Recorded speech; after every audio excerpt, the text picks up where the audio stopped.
Hello and welcome to the Film Pulse Podcast. This is episode number 408. My name's Adam Patterson. With me today, we got Kevin Rakestraw. Hey, Kevin. Hey, hi. How's it going? Yeah, not too bad. Cool. How's it going with you? Yeah, pretty good. This week on the show, we'll be talking about The Killing of Two Lovers, which is out now on VOD platforms. We'll also be going over some of what we're watching on the watch list and going over this week's new releases on VOD and Blu-ray. Thank you so much for joining us this week. Please remember to review us on iTunes if you get a moment. That would be super helpful. Just a couple light housekeeping bits. New Saved by the 90s, we're recording that tomorrow. So as you're listening to this, that will either be in the midst of happening or will have already happened. So looking to get that out probably the end of this week or more likely next week, but I'll be sure to make a post about that when that's going to be dropping. I don't know if I'm ready to divulge the theme from this month yet. Oh, okay. I see how it is. You know what? I can. Why not? I'm not gonna reveal any of the movies, but we're gonna be talking about disaster films. Yes. So, yeah, stay tuned for that. Also, Film Pulse is on the new Letterboxd HQ section, so I guess they rolled out this section for like teams and organizations, which are called HQs, and we're in that now. So if you go to letterboxd.com/filmpulse, we're gonna have like all of our reviews and everything collected there, so you can check that out if you don't want to go to the website proper. And that's pretty cool. I mean, I don't really know what I'm going to do with it yet, but it's cool. I like it. Yeah. So, yeah. And then also, like, it links all of our individual profiles to that one, so you can see all of the people and stuff. I'm still not 100% sure, like, what all we can do with it yet, but yeah, it's up now, so you can check it out. With that, I think we can get into our review. We're talking about The Killing of Two Lovers.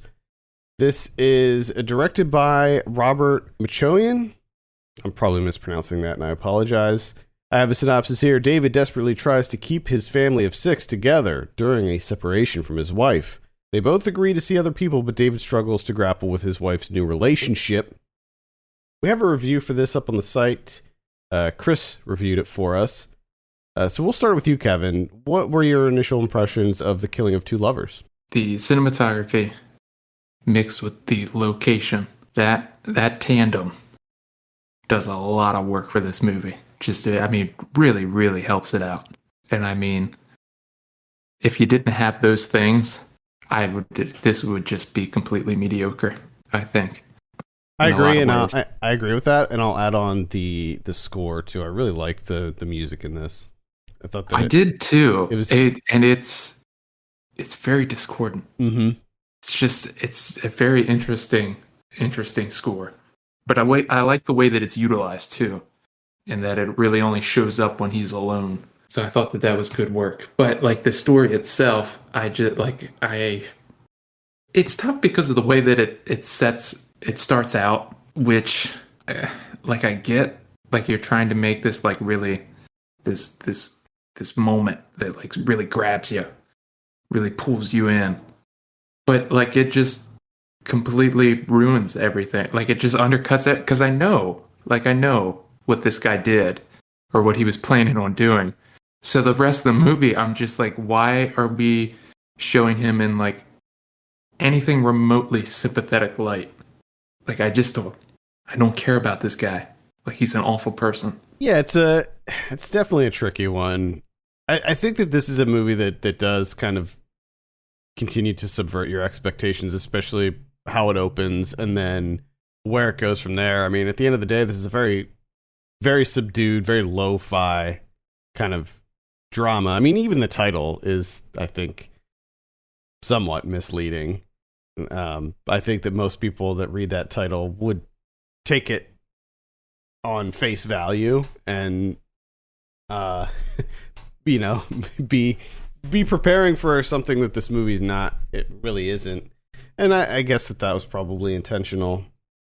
But I enjoyed it overall, and I agree with you that I was kind of grappling with how to feel about this, the main character. Like, he does do this, like, potentially bad thing at the beginning of the movie, but for the rest Potentially bad. I mean, yes, I don't know how else to say it. It was a potentially bad thing. Yeah. But I mean, Yeah. but then for the rest of the movie, like, he's sort of portrayed as the good guy in this situation. At least to me, like, he was the one trying to make it work, and I think we were. That's the thing that I have like a huge issue with, like, because you just take this guy that has all this simmering hate and rage, and it could cast him in this sympathetic, like, oh, he's just trying so hard, but like as a viewer, you just keep going back to that opening image, and you're like, no, like, this guy is not good in any way, shape, or form. Like, everyone needs to get away from him. Like, this is a very, very dangerous situation. Like, everyone needs to get, like, the kids should not be around him ever. Like, he should lose everything.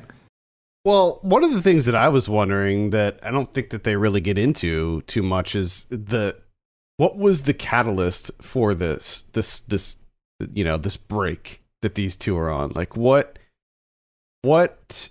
caused this? What were the factors that sparked this? Because he clearly has anger issues. I mean, that's... Yeah. And it's really weird how for most of the movie he seems to have it all under control, and he seems to be the stable one, when the wife is the one portrayed in sort of a more negative light. Yeah, and I think that's the huge issue that I have with this movie is, number one, they don't give her a lot to do. She shows up occasionally, and it's mostly just her reacting to either his, potential temper tantrum, or him doing just a very bizarre thing, like going to the house at 2:00 in the morning and knocking on the kids' windows to tell Mitch Hedberg jokes, Yeah. which he thinks is a normal thing to do.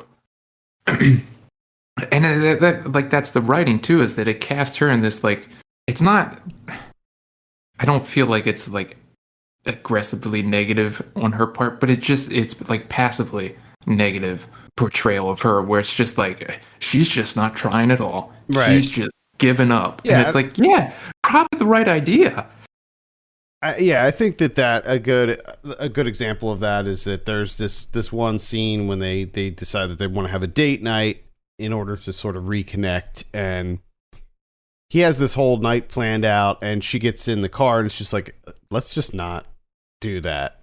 Let's just drive around the block once and then just sit here for a few minutes, and then I'll go back inside. And, like, that was a pretty shitty thing for her to do. Yeah, but that, again, that's the writing that I think is bad, because I don't know if someone would do. Maybe this is based on actual things that happened, but it just seems odd that she's planned this other thing on the date night, and then she's like, let's just sit here. Like, she knows that the guy's coming to the house. Yeah. Oh, like, it doesn't make any sense. Like, she's making all these decisions that make absolutely no sense and just make her look like a very bad person. She also she says that she didn't know that he was coming over when he does come over. She's like, oh, I didn't know. I did really love that scene, though. I love the scene how they kept the camera inside the car, but you could hear the conversation between the daughter and the guy, the boyfriend. And then you could hear Clayne Crawford's character, like, muttering things under his breath, like, during that whole exchange. I thought that was so great. I think that, just circling back to the cinematography and how everything looked, the camera work, the decisions that they made and how to frame this, I think that all of that was really incredible. I loved what they would mess around with the aspect ratio. I don't know if you noticed that at all. Yeah. But Yeah, I really I love it. I love it when movies play with the aspect ratio in different ways. So I appreciated that a lot too. It's a gorgeous movie, like without a doubt. Oh yeah. And I think that this director has, I mean, his visual style is something that I will like instantly gravitate towards. Another one of his movies that I saw was God Bless the Child, and that movie was okay, but I freaking loved the look of that movie, the visuals. Yeah. I mean, this one, right from the outset, like when he leaves the house through the window and you have that rough tracking shot that follows him the whole way down the street back to his father's house. I was just like, I was on board right away. But there was also that thought in the back of my head where I'm like, where are you going to go from here?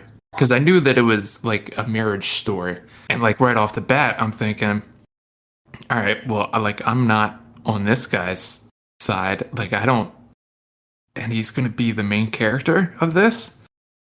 Like, I don't know if you're going to be able to, I don't think you're going to be able to turn this around. And then it got progressively worse, which each moment that he essentially interacts with his wife and the way that his wife's portrayed between these two guys that are both pieces of shit. Yeah, but one of them's trying. You know, he's trying. He wrote a song and everything. Yeah, the song was pretty brutal. I gotta say, like that whole scene was pretty cringe. Yeah, it's just it's a massive sad boy with anger issues.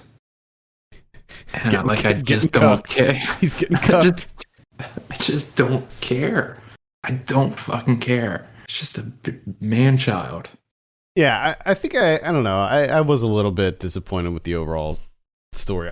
I still liked it overall. I still think that I would recommend checking it out. I think that it is definitely worth a look. And I liked the overall concept. I liked the sort of lo-fi nature of it, and I enjoyed my time with it. But I did have a couple hang-ups.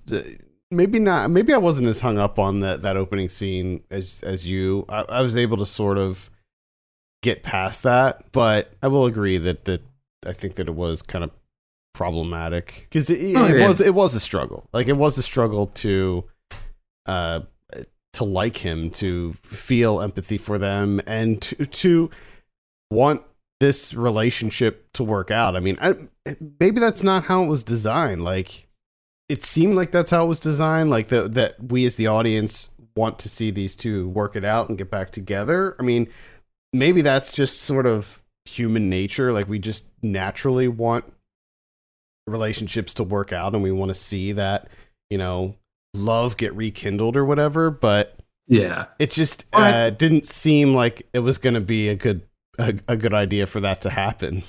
And I do understand that. Like, I get that point where like we're privy to something that everyone else is not, except for the main character.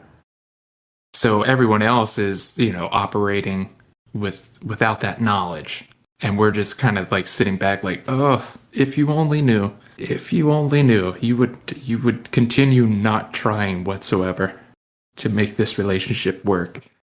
I mean, it didn't really seem like his wife was trying too hard to begin with. I mean, it seemed like she moved on pretty quickly with that. That was the other thing too, where it's like hers.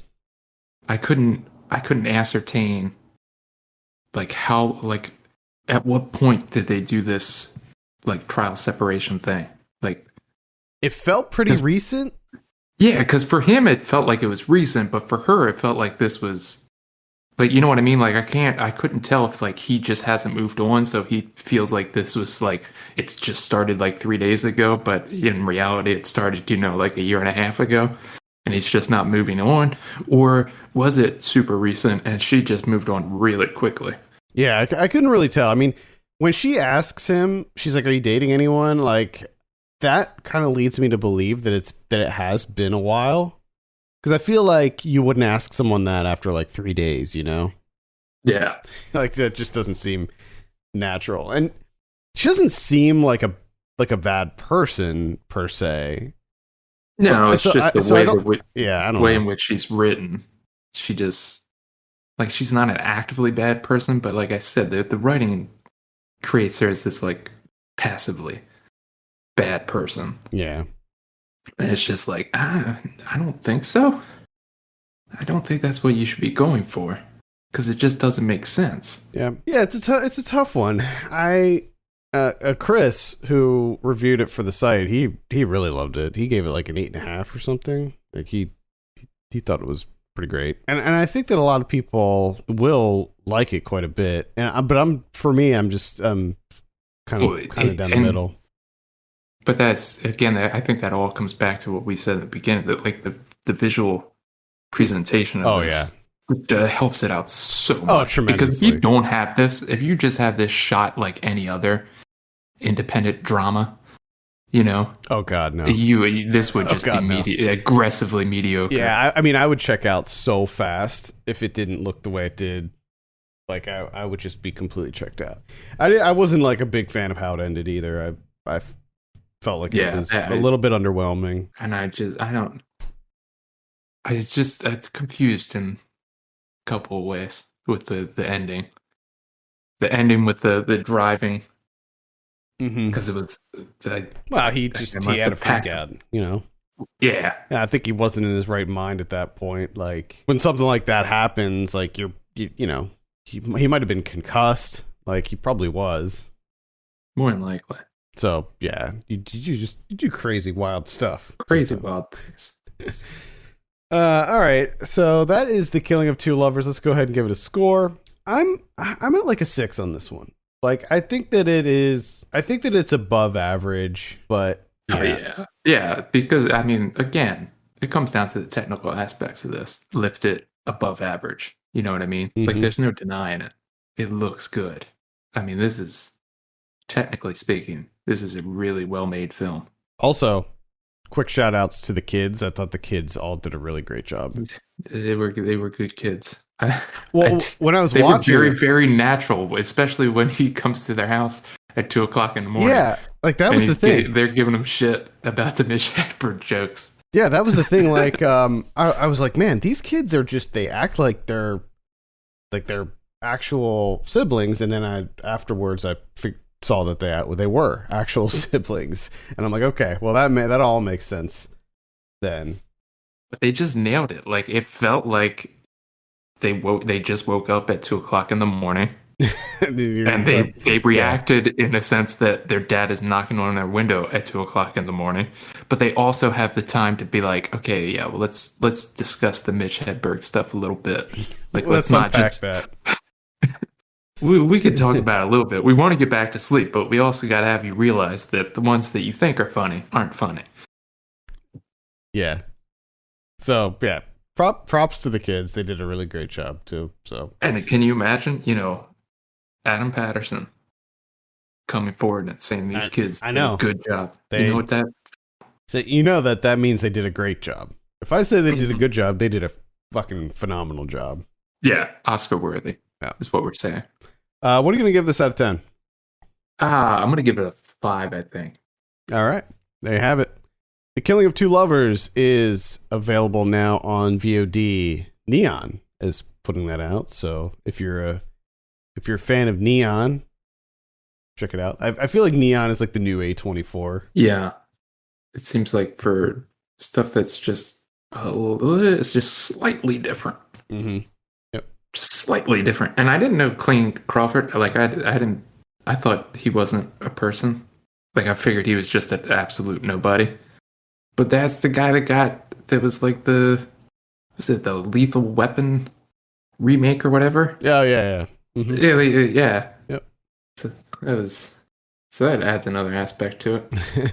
And he did a good job too. I mean, good performances. But he's also he's like an abusive dude. Oh yeah, I forgot about that. Yeah. He got kicked off the show, right? Yeah. So that added another layer to it where I'm like, it seems weird that it's an actually abusive dude playing a potentially abusive dude, Oh man, I and forgot. we're shedding him in in this sympathetic light. I totally forgot about that whole thing. Yeah. Hmm. All right, well, might change things a little bit, but all right.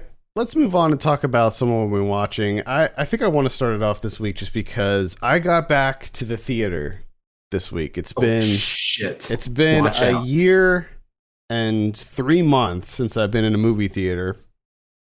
Oh my goodness. Yeah. The last movie I saw was The Invisible Man, and that was when I was on vacation in New Zealand.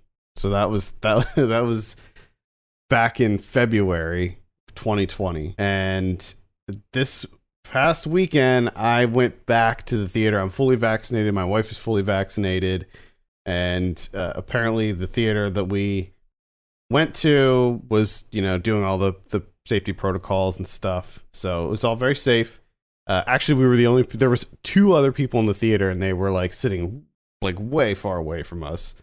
But Nice. anyway, I saw Spiral from the Book of Saw is the subtitle of this. So this is the Chris Rock written and starring Saw movie, Mm-hmm. which I thought was just an interesting concept. Like, what is Chris Rock going to do with a Saw movie? Yeah. It's directed by Darren Lynn Bozeman. He's the guy who did Saw 2, 3, and 4. So he's a veteran of the series. He knows how to make a Saw movie. But at the end of the day, it was just another Saw movie that just so happened to star Chris Rock. I mean, the thing is, like, they don't really deviate from the Saw formula too much, which is like I feel like it's just a huge missed opportunity here. Because you have Chris Rock and Samuel L. Jackson in this. Samuel L. Jackson plays Chris Rock's dad. They're both cops. And there's a copycat. There's like a Jigsaw copycat that's happening. And they're targeting police officers. So there's a little bit of the kind of social commentary happening here. And, it's not very good, unfortunately. The script is just very rough. Like, there's these, like, it's a serious movie, but they throw in these jokes, and like Chris Rock's kind of cracking jokes, but they all feel so dated, and it's just like none of them land. Like, none of the jokes land, and it's just very awkward. And unfortunately, Chris Rock just does not do a very good job in a dramatic role. Like, it's very difficult to take him seriously in this role. So it's just not very good. I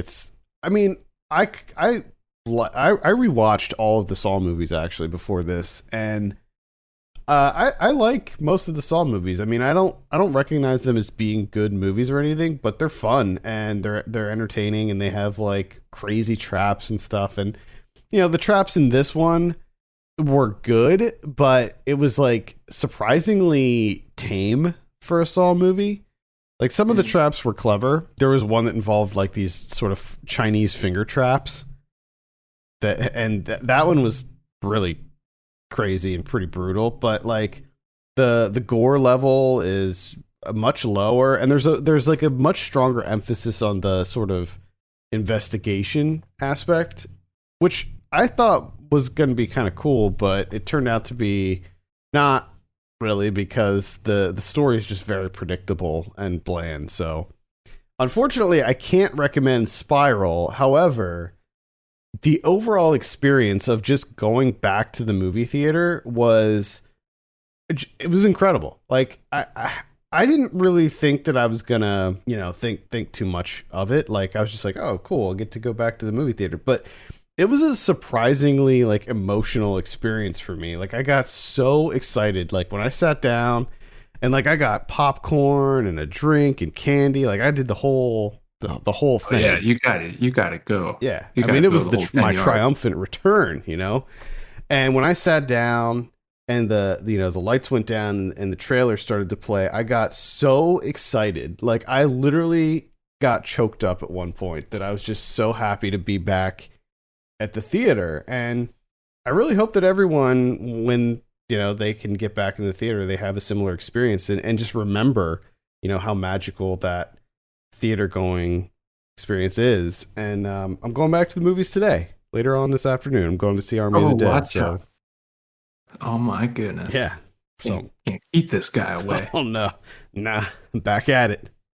Back at it. That's the yesterday I went to like this little kind of like a little market that's been closed, and they finally opened up last week right down from my house. And I went yesterday, and it was just like it's just a little tiny market with just like local stuff. But my God, it was like the greatest thing in the world to be like. I still wore a mask inside and stuff, but for whatever reason, it was just like I love this so much. I'm so excited. Yeah, I mean, it's crazy. Like you take it for granted. You don't really think that it's going to be you're going to miss it that much. And I didn't. It's crazy. Like I didn't really like. I felt like I missed the theater. I missed going to the movies. But at the same time, like I was still seeing a lot of movies at home, and I have a giant TV and a sound system and stuff, so I try to mimic that theater experience as much as I can. But like, I guess I just didn't realize how much I missed it until I was actually like in that seat, and the lights went down, and I didn't even care. Like the movie sucked, but I didn't care. Like it was just, it's a really memorable experience. Like I don't think I'm going to forget, that time that I went to see Spiral after the pandemic. Like that's going to be something that sticks with me probably forever. Oh yeah. I watched something that was good, and that is Dead and Buried from 1981. Gary Sherman. Watch this on Shudder. This is crazy. Did you? I saw that you saw this, and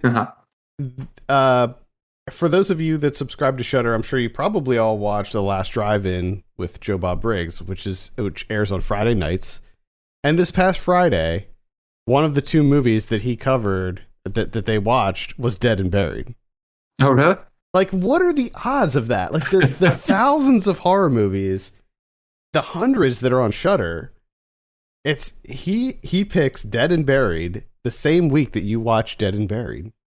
That is very, very bizarre. But I gotta say, utilizing Letterboxd's, how you can sort by service and looking what Shudder has to offer, like the Shudder's out of control. Oh my God, I know. They're insane. Firing on all cylinders right now. So I had to check out Dead Bird, right? And my God, this movie is so fucking good. Hell yeah. It doesn't make a lick of sense. None of it makes sense. It feels like we just have some like kind of twist just for the sake of twists. Because as soon as the twist happens, you're just like, yeah, but the logistics, when you don't make sense. Yeah, when the big reveal happens at the end, you're just like, okay, well, the whole movie doesn't. Everything falls apart when that reveal happens. Yeah. But this is the beauty. Like, if you do movies right, you don't care. Like, obviously, when the sheriff walks into the room, Dobbs. I love how Dobbs, before the sheriff shows up, Dobbs is like, okay, let me get a bunch of movie players here and set them up strategically in the room so they project on each wall.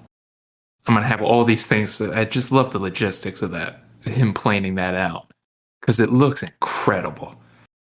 And as soon as that one picture is shown, like right away I was like, okay, I know who the guy is. You know what I mean? Like I know what the other twist is gonna be. Mm-hmm.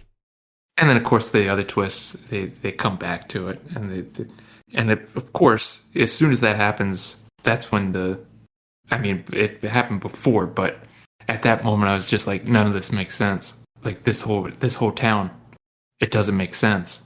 I like, why is this happening? But the beauty of it is it's so well made and so goddamn entertaining that I don't fucking care. Yeah. Like I had that thought, and then immediately my second thought was like, who gives a shit? This was awesome. I think a lot of people have that same sentiment. I think that is like a really common thing with this movie is like, yeah, it doesn't make any sense at all if you think about it for like a second, but it's Yeah. still just so much fun, and like the Yeah, 'cause makeup, you're like just like, the effects work for the most part is really good too. Like I thought the acid scene was not great looking, but but it's also just insane of like how brutal oh they yeah, decide the murders to be. Like, I don't think they have to go that far, no, considering how they got everyone else. It was shit like the one was just a drowning. And but it seems like they really caught on to that, and they were like, "Hey, you know what? let's just go wild I with like it. the brutal thing's gonna be fun. Let's We got to just do the brutal thing." get crazy with it.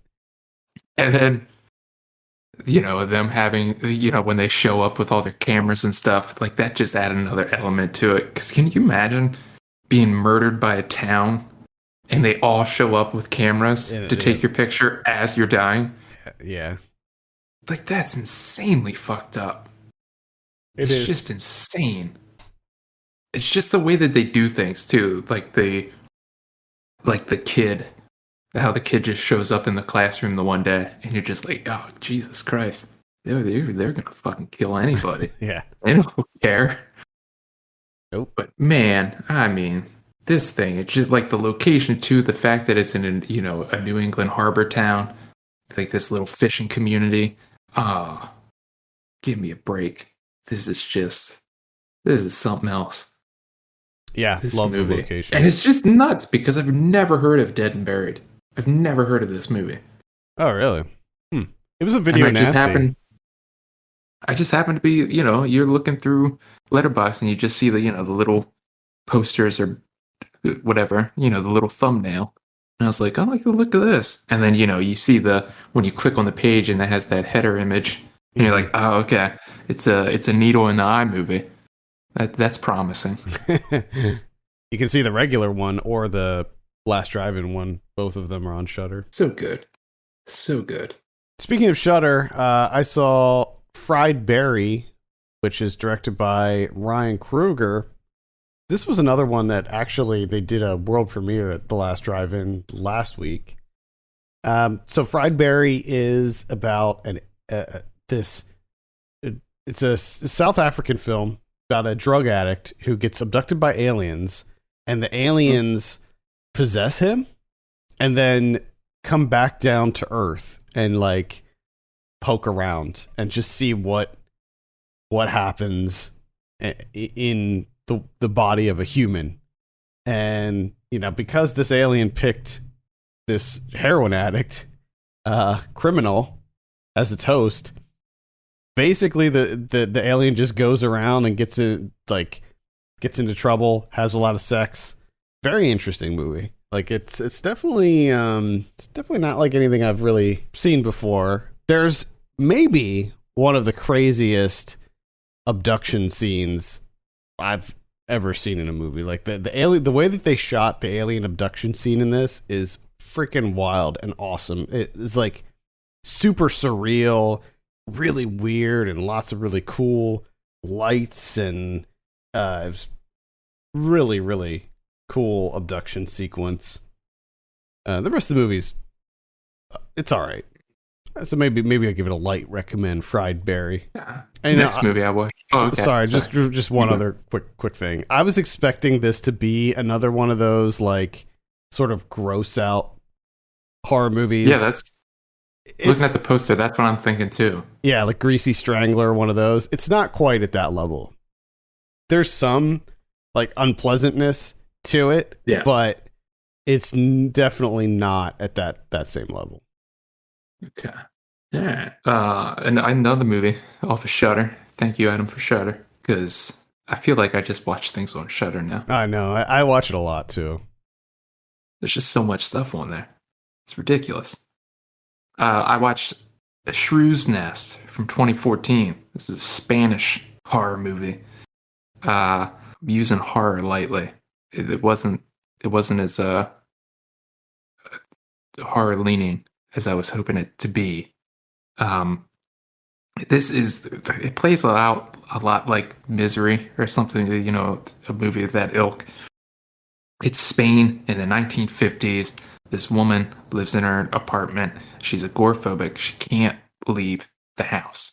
She can't do it. Absolutely cannot. And in order to deal with it, and among other things that are brought to light as the movie goes on, she has this like uses a dosage of liquid morphine throughout the day. So one day, this guy falls down the stairs and apparently just really fell down the stairs. Like I maybe never used stairs before because like he like knocked himself out. He broke his leg. Like this dude is like completely fucked. And of course he lands right in front of her door.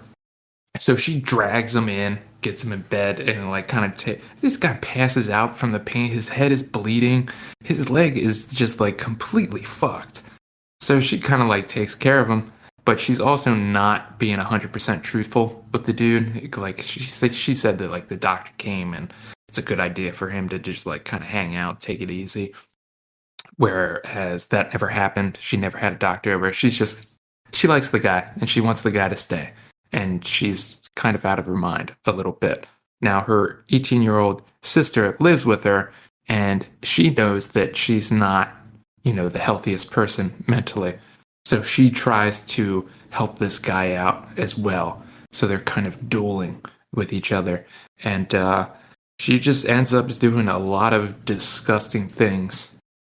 And like it gets pretty fucked up towards the end. But it's just a slow burn that just really didn't work for me, mostly because of like the production value of this movie feels like it kind of feels like a daytime soap.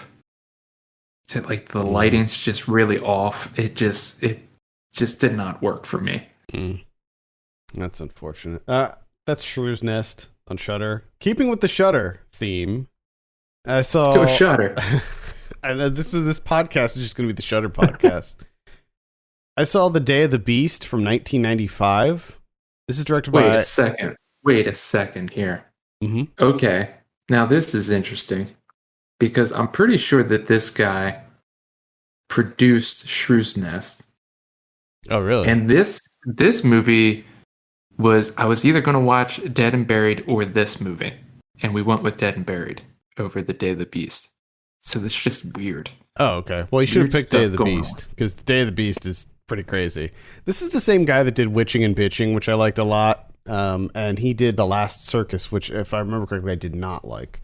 However, this one from 1995, it's pretty wild. So it's about a priest who discovers that the apocalypse is coming. And the Antichrist is about to be born.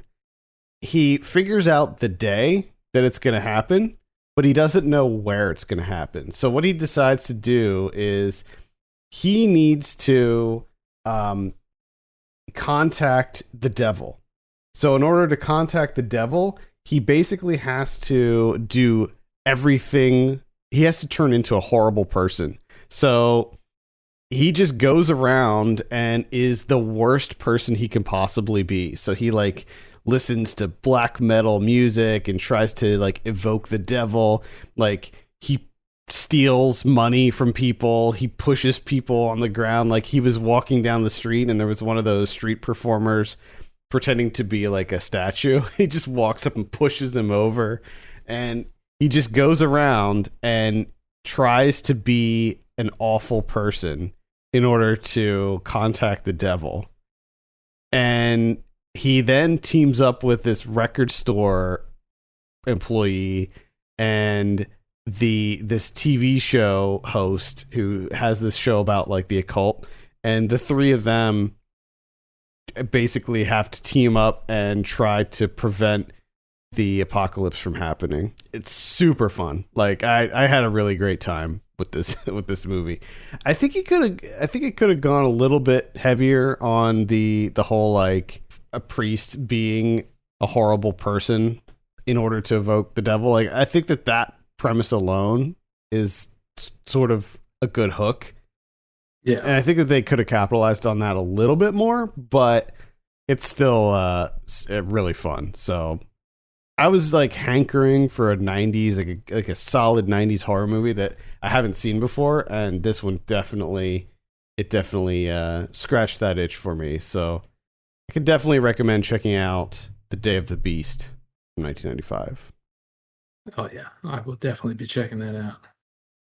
Yeah, it's on Shudder. Oh, I know. That's all I watch. Shudder. Shudder.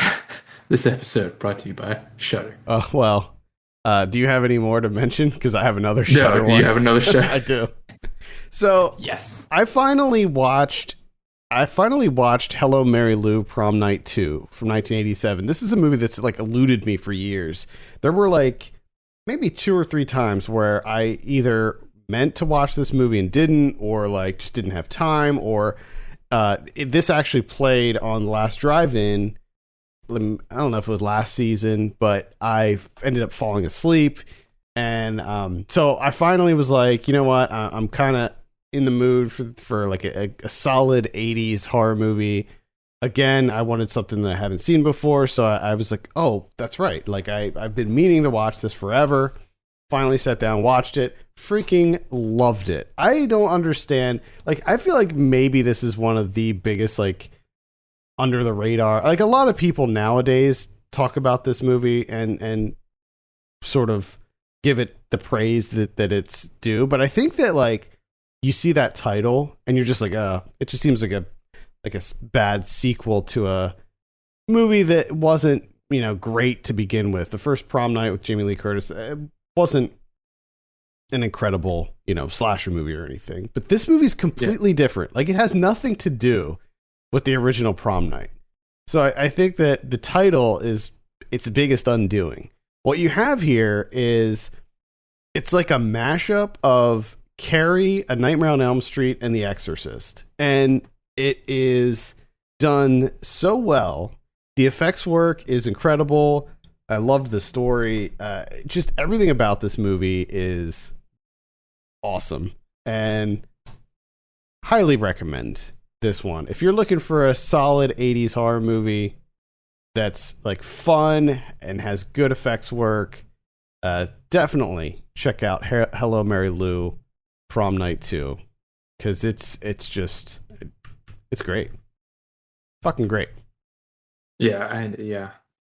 This looks really good, and I'm definitely got to put this on the list. And I can tell, and I love when movies do this to someone where you enjoy it so much that it's really difficult to put it into words. Yeah, and essentially just reduces you to just be like, this movie's awesome. Yeah, that's how you know something's really good. Like, you can't come up with anything better than like, holy shit, it's just really good. Yeah, just check it out. Just check it out. All right, let's take a look at what we have on VOD, shall we? Weekenders is coming out. This is on the 18th. I'm not really sure what this is. Let's see. A scheduling mix-up at an Airbnb brings 420-somethings together, and I'm already checked out of that. Let's see. On the 20th, we have PG Psycho Gorman. That's going to be on Shudder. Oh, wow. Yeah, I would recommend that if you haven't seen that yet. It's a good bit of fun. It's a horror comedy. Lots of fun characters in it. Lots of fun costumes and monsters and stuff. If you're not familiar, it's about two young siblings who end up discovering this alien monster and have complete control over him. So he'll do whatever they want. Mm-hmm. And hilarity ensues. On the 21st, we have The Retreat coming out. That's looks like a horror movie. The only way out is to fight. Well, yeah, clearly. So, yeah, just keep that in mind. We got Riders of Justice coming out. This is the crime thriller with Mads Mikkelsen. This looks really cool. I'm pretty stoked for this one. We should have a review up for this one by the time you're listening to this. We have American Fighter coming out. This is, I guess, probably an MMA type of thing. It's not a documentary, but it just doesn't look great. We got Sound of Violence coming out. I talked about that a few weeks ago. I think that was at South by Southwest, I want to say. Interesting concept. Didn't quite stick the landing for me, but got Pink, All I Know So Far, which is going to be on Amazon Prime. It's a rock doc about Pink, so there's that. We got Seance coming out. This is also on the 21st. This is from Simon Barrett. who you may know as the writer of You're Next and The Guest. Basically all the Wingard stuff. The two of them work together on a lot of their movies. Blair Witch. Yeah, pretty excited for this one, actually. This one looks pretty fun. It's with Suki Waterhouse. Yeah, all right. Got Blast Beat coming out on the cusp of the year 2000. Colombian brothers, Carly and Mateo, prepare to move to the United States for their last years of high school. It's a coming of age story, maybe. Got Drunk Bus coming out. Drunk Bus? Yeah. It's with Charlie Tahan, who's the dude from Ozark. I like him. This looks like I don't know. This could be interesting. It's about a dude who drives a bus around a college campus. That's gotta be awful. Oh my god, can you imagine? Holy shit. No apparently on the 22nd, there's a movie coming out called The Dark Hobby, which is about people who are trying to save coral reefs. Okay. But it's weird that it's coming out on a Saturday, so that's why I mentioned the date. Doesn't seem quite right, but hey, it is what it is.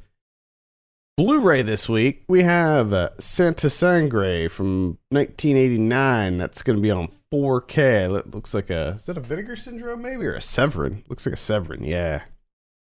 Oh boy. Got The Sting coming out in 4K from 1973. Animal House from 1978. That's also coming out in 4K. Drunken Master 2 from 1994 coming out. Not in 4K. Oh. Got Grizzly from 1976 coming out. He Knows You're Alone from 1980. Eyes of a Stranger from 1981. Minari is coming out. It's the one from last year. That was my number one movie of the year, so I highly recommend that one. All right. Raya and the Last Dragon coming out. It was that's the Disney movie that just kind of came and went. Nobody's even talking about that one. I didn't realize that came out. Yep. Wildcats from 1986. Day of the Animals from 1977. I think that's the movie where like all the animals freaking kill people, I hope. Oh, are you serious? I'm pretty sure that's the one. Because like, that sounds nature just starts attacking everybody. Yeah. Oh, yeah. Mm-hmm. The depletion of the Earth's ozone layer causes animals above the altitude of 5,000 feet to run amok, which is very unfortunate for a group of hikers who get dropped off up there by helicopter just before the quarantine is announced. Yes. Yeah, I remember. I don't think I saw this movie, but I remember seeing like lots of clips from it and stuff. Like they just get attacked by everything, like birds and mountain lions and shit are just killing them left and right. I love the idea of this. We've got The Father coming out. That was another big release from last year. Snake Eyes from 1998. I feel like that comes out a lot. Like it's a lot of releases for some reason. Fucking Snake Eyes. Let's see. We've got The Private Lives of Elizabeth and Essex, starring Bette Davis and Errol Flynn from 1939. The Sting is coming out in 4K. Tom and Jerry, that's the new one. That's quite bad. That's coming out on Blu-ray. Above Suspicion, that's a thriller that came out this past weekend on VOD. That's going to be coming out on Blu-ray. Baxter from 1989. Beware of the Dog That Thinks. This is about a dog that thinks, apparently. Beware of the dog that thinks. What? It's not on Letterboxd. Baxter. Yeah, I don't know. Beware the dog that thinks. Is it a show? No, it can't be a show, right? What year is it? 1989. That's a movie. Okay.